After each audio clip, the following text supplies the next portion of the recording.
Hello students, I again welcome you to my YouTube channel C A Romil Jain. और बेटा हमने जो अब लास्ट वीडियो में डिस्कस किया था वो मैंने आपको ध्यान है, एक तो कंसेप्ट बताया था फाइनल गुड्स और इंटरमीडिएट गुड्स का, ठीक है ना। और फाइनल गुड्स और इंटरमीडिएट गुड्स का मैंने आपको बेसिक क्लासिफिकेशन बता चुका था। फाइनल गुड्स में मैंने आपको कंज्यूमर बताया था, प्रोड्यूसर बताया था, फिर ये बताया था कंज्यूमर जो खर्चा करता है वो कंजम्पशन होता है, प्रोड्यूसर जो खर्चा करता है वो इन्वेस्टमेंट होता है, ठीक है ना।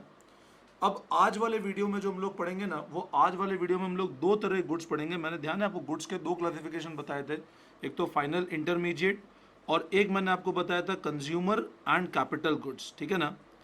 एक तो मैंने आपको बताया था फाइनल इंटरमीडिएट और एक बताया था कंज्यूमर एंड कैपिटल गुड्स।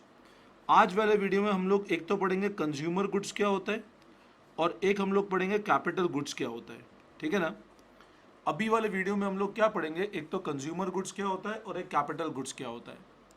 अब जैसे नेम बता रहा है कंज्यूमर गुड्स आप नाम पे अगर फोकस करो कंज्यूमर, ऐसे कोई भी goods which directly satisfy human want, ऐसे कोई भी गुड्स जो डायरेक्टली सेटिस्फाई करते हैं ह्यूमन की वांट को, वो कहलाते हैं कंज्यूमर गुड्स।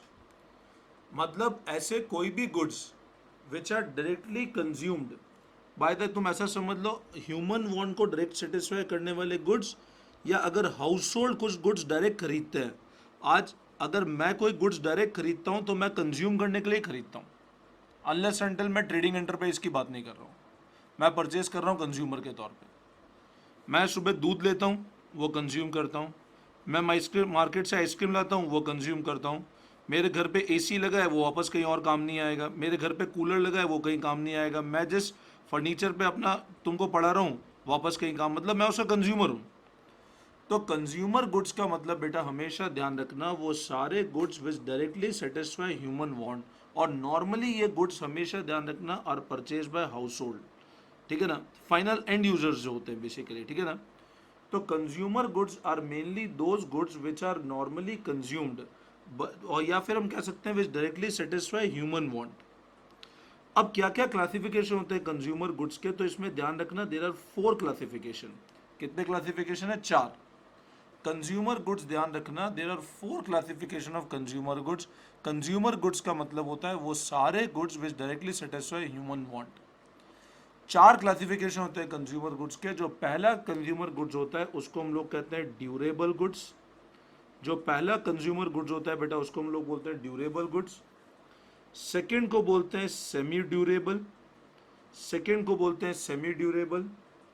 थर्ड को बोलते हैं नॉन ड्यूरेबल या सिंगल यूज कंजम्पशन, जो एक बार यूज हो सकते हैं। और लास्ट होता है सर्विसेज। मैं वन बाय वन सारी चीजें समझाता हूं।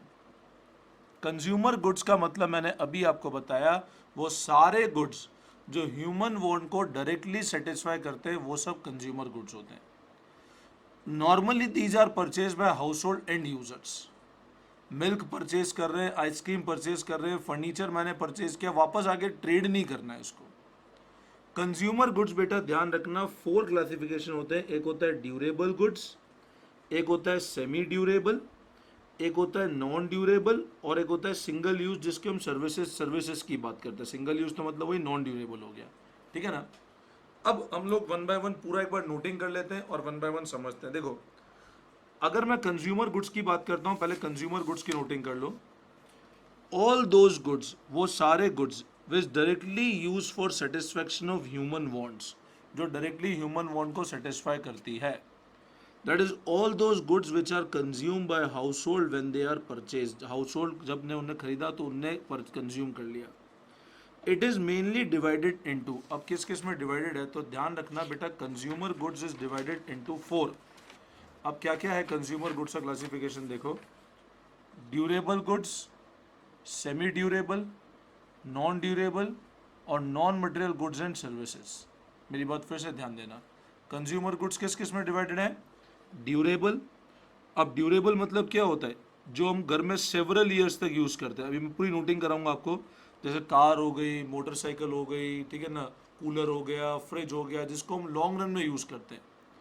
सेमी ड्यूरेबल मतलब जिनकी एक आध साल लाइफ होती है, कपड़े हो गए अपने यहाँ पे, क्रॉकरी हो गई, ठीक है ना, ये सब एग्जांपल हो गए सेमी ड्यूरेबल गुड्स के, ठीक है। या इलेक्ट्रिक गुड्स हो गए, ठीक है, फर्नीचर हो गया छोटा मोटा। नॉन ड्यूरेबल मतलब सिंगल यूज कंजम्पशन गुड्स, दूध खरीदा सुबह, शाम को खत्म हो जाएगा। और बाकी होता है सर्विसेज, ठीक है। तो वन बाय वन हम लोग सारा एक बार डिस्कस कर लेते हैं, ठीक है ना। नाउ अब देखो बेटा, मैंने अभी आपको बताया था कंज्यूमर गुड्स 4 कैटेगरी है: durable, semi durable, non durable और non material goods and services. अब ड्यूरेबल मतलब क्या होता है? वो सारे गुड्स जिनकी लाइफ सेवरल ईयर्स तक होती है। मतलब ऐसे कोई भी गुड्स जिनकी लाइफ मोर देन 1 ईयर होती है, या 2 या 3-4 साल, और हम लोग बार बार उसको यूज़ करते हैं। नॉर्मली ध्यान रखना, ड्यूरेबल गुड्स की वैल्यू बहुत हाई होती है, ठीक है ना। तो durable goods, all those goods which can be use for several year, मतलब आने वाले कितने सालों के लिए use, and are of relatively high value, और उनकी वैल्यू बहुत ज़्यादा है। तो ड्यूरेबल गुड्स का मतलब ध्यान रखना, वो सारे goods which can be use for several year and is relatively high value, ठीक है। These goods are repeatedly use for several year, ये गुड्स अलग अलग सालों में आगे यूज होंगे। एग्जाम्पल क्या है देख लो, जैसे टीवी हो गया, रेडियो हो गया, कार हो गया, स्कूटर हो गया, एटसेट्रा। तो ड्यूरेबल मतलब वो सारे goods which can be use for several year, और उनकी वैल्यू बहुत ज़्यादा है, and these are use for repeatedly for several year. TV, radio, car, scooter, etcetera, this is example of durable goods.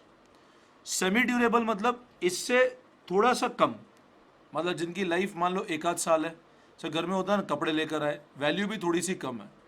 कपड़े लेकर आए अपन, मान लो ऐसा समझो, इलेक्ट्रिक गुड्स लेकर आए, क्रॉकरी लेकर आए, वो सब सेमी ड्यूरेबल गुड्स। तो सेमी ड्यूरेबल मतलब क्या होता है? वो सारे goods which can be use for period of 1 year और मोर, मतलब 1 साल या उससे ज़्यादा, which are not of very high value, मतलब वैल्यू हाई है but not as compare to durable goods, जिनकी वैल्यू बहुत ज़्यादा हाई नहीं है। Example clothes, furniture, crockery, electric goods etcetera, ठीक है ना। तो बेटा ध्यान रखना, इलेक्ट्रिक गुड्स में तुम ये मत समझना टीवी और वो सब इलेक्ट्रिक गुड्स। इलेक्ट्रिक में बल्ब लिया है मेरे घर पे, ठीक है ना। अब बल्ब है तो 1 साल के अंदर वो खत्म हो ही जाता है, स्विचेस हैं तो वो खत्म हो जाते हैं, ठीक है ना। तो ड्यूरेबल गुड्स का मतलब क्या होता है बेटा? फिर से ध्यान रखना, वो सारे गुड्स जिनकी वैल्यू ज़्यादा है और आने वाले कितने ही सालों में वो यूज़ करेंगे, which are use for several years, ठीक है ना। Which are use for several year, relatively high value, repeatedly use करेंगे, radio, car, scooter, TV etcetera. Semi durable मतलब जो 1 या 1 साल से ज़्यादा यूज़ करेंगे, जिसकी वैल्यू बहुत ज़्यादा नहीं है, cloth, furniture, electric goods etcetera. अब अगर मैं बात करता हूँ नॉन ड्यूरेबल गुड्स की, तो इसको ध्यान रखना, हम लोग सिंगल यूज़र गुड्स भी बोलते हैं, जो एक बार यूज़ कर सकते हैं। जैसे होता है ना, मैं सब्जी लेकर आया, फ्रूट्स लेकर आया, टंकी आई मेरे घर में, मिल्क हो गया, एक बार यूज़ किया, ख़त्म हो गए वो गुड्स, ठीक है ना। तो नॉन ड्यूरेबल गुड्स का मतलब क्या होता है? ध्यान से समझना, all those goods which are use in single act of consumption, एक बार कंज्यूम किया और खत्म हो गए, that are known as non durable goods, ठीक है ना। That are use in single act of consumption, एक बार कंज्यूम किया, खत्म हो गए। Goods are relatively low value, value कमी होती है उसकी, ठीक है ना। एग्जाम्पल ब्रेड हो गया, एलपीजी डोमेस्टिक जो टंकी यूज होती है, इंक हो गई, पेट्रोल हो गया, फ्रूट्स हो गए, बहुत सारे एग्जाम्पल हो सकते हैं। और लास्ट कैटेगरी है सर्विसेज। अब सर्विसेज में क्या होता है? These are non material goods. जैसे मैं तुमको पढ़ा रहा हूँ तो एक सर्विसेज है, तो मैं पढ़ा रहा हूँ, तुम्हारे नीड सेटिस्फाई कर रहा हूँ, लेकिन मैं तुमको सामान नहीं बेच रहा हूँ। तो non material goods which satisfy human want, उसको हम कहते हैं बेटा सर्विसेज, ठीक है ना। जैसे डॉक्टर हो गया, लॉयर हो गया, टीचर हो गया, एटसेट्रा। तो बेटा ध्यान देना, कंज्यूमर गुड्स, फिर से बोलो, वो सारे गुड्स विच satisfy human want directly. House hold जो भी परचेज करते हो नॉर्मली कंज्यूमर गुड्स होते हैं। 4 कैटेगरी बताई, एक तो होती है ड्यूरेबल, मतलब जिनकी लाइफ बहुत ज़्यादा है, विच can be use for several years, ठीक है ना, और जो बार बार यूज होते हैं। तो सेमी ड्यूरेबल मतलब वो सारे गुड्स जिनकी लाइफ 1 साल है, 1 साल से ज़्यादा है, क्लोथ हो गया, फर्नीचर हो गया, इलेक्ट्रिक गुड्स हो गए, ठीक है ना, जो 1 साल बट उनकी वैल्यू ड्यूरेबल गुड्स जैसी नहीं है। तीसरा हमने डिस्कस किया था non durable, which are use in single act of consumption, एक बार कंज्यूम करते ही खत्म हो जाएंगे। और सर्विसेज मतलब वो सारे नॉन मटेरियल गुड्स नहीं है, कुछ बेच नहीं रहे, लेकिन ह्यूमन वांट को सेटिस्फाई करते हैं, डॉक्टर, लॉयर, टीचर एटसेट्रा।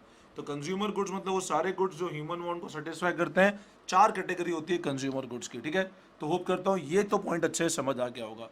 अब हम लोग बात करते हैं नेक्स्ट की कैपिटल गुड्स की। कैपिटल गुड्स क्या होते हैं, ठीक है ना। नो, अब बेटा जो नेक्स्ट कंसेप्ट है ना, अभी मैंने आपको कंज्यूमर गुड्स बताया था, अब मैं बात कर रहा हूँ कैपिटल गुड्स की।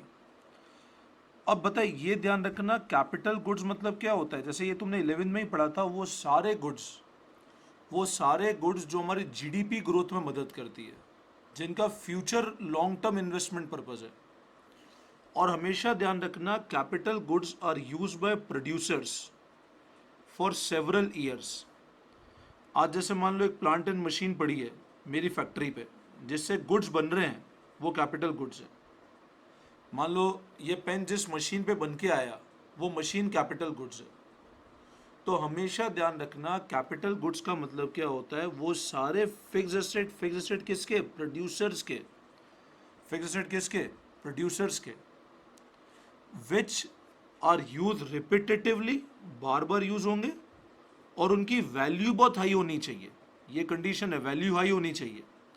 आज जैसे मान लो मैंने कहा स्क्रू और नट है, स्क्रू नट बोल्ट हो गए, अब तुम बोलो सर वो भी हर साल यूज होते हैं तो भी कैपिटल गुड्स है क्या? नहीं, वो कैपिटल गुड्स नहीं है। क्यों नहीं है? क्योंकि स्क्रू और नट की वैल्यू बहुत लो है।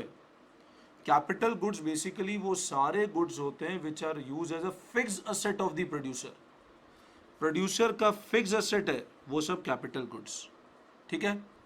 और ये ध्यान रखना जो कैपिटल गुड्स है उनकी वैल्यू बहुत हाई होती है। कंज्यूमर गुड्स कौन कंज्यूम करते हैं? House hold. कैपिटल गुड्स किसके काम आते हैं? प्रोड्यूसर्स के। अब आप एक बात बताओ, मैंने मेरी फैक्ट्री में एक मशीन लगाई, तो मशीन को मैं कंज्यूम नहीं करूंगा, भले मैं उसका फाइनल यूजर हूं, बट मेरे लिए एक तरह से वो क्या है, मेरा इन्वेस्टमेंट है। तो कैपिटल गुड्स पे कोई भी खर्चा हमेशा इन्वेस्टमेंट होता है, and they contribute to GDP growth of the country. वो जीडीपी हमेशा बढ़ाएंगे हमारे देश की। जीडीपी क्या होता है हम नेशनल इनकम में आगे समझेंगे। अगर मैं बात करता हूं कंज्यूमर गुड्स की, तो कंज्यूमर गुड्स पे जो भी खर्चा होता है वो होता है कंजम्पशन, ठीक है ना। But producer goods, capital goods पे कोई भी खर्चा होगा वो क्या होगा? इन्वेस्टमेंट। तो कैपिटल गुड्स कौन यूज करता है? प्रोड्यूसर, सेवरल ईयर्स के लिए, और वो नॉर्मली उसका फिक्स्ड एसेट के फॉर्म में काम करता है। उसकी वैल्यू नॉर्मली क्या होता है? क्वाइट हाई होती है, ठीक है ना। तो इसकी नोटिंग करते हैं। वो सारे goods which are fixed asset of producer, all those goods which are fixed asset of producer are known as capital goods. These goods have quite high value. In goods की वैल्यू बहुत ज़्यादा है, बहुत ज़्यादा वैल्यू इनकी। These goods are repeatedly used over the year, बार बार use होंगे आने वाले सालों में। However, capital goods involve depreciation. Obvious सी बात है, अगर मैं प्लांट एंड मशीनरी यूज कर रहा हूँ तो जैसे जैसे यूज करूँगा धीरे धीरे क्या होगी? वो डेप्रिशिएट होगी। तो these goods always involve depreciation due to their normal wear and tear. wear and tear कारण वो depreciate तो होगी ही सही। It is not used by household. इसको household use नहीं करते हैं। तो बताओ, कंज्यूमर गुड्स यूज करते हैं हाउस होल्ड, उस पर खर्चा कहलाएगा कंजम्पशन। कैपिटल गुड्स पे खर्चा कहलाएगा इन्वेस्टमेंट। कैपिटल गुड्स यूज करते हैं producer, over the year use करते हैं, इनकी वैल्यू नॉर्मली हाई होती है, ठीक है ना। कैपिटल गुड्स पे हमेशा डेप्रिसिएशन लगेगा।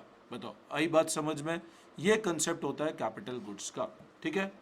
अब तुम एक बात हमेशा ध्यान रखना, इन दोनों के चीज, एक चीज हमेशा कॉमन है। ये तो मैं वैसे तुमको आगे बताऊंगा, जैसे मैंने पता है पिछले में बताया था फाइनल गुड्स और इंटरमीडिएट गुड्स।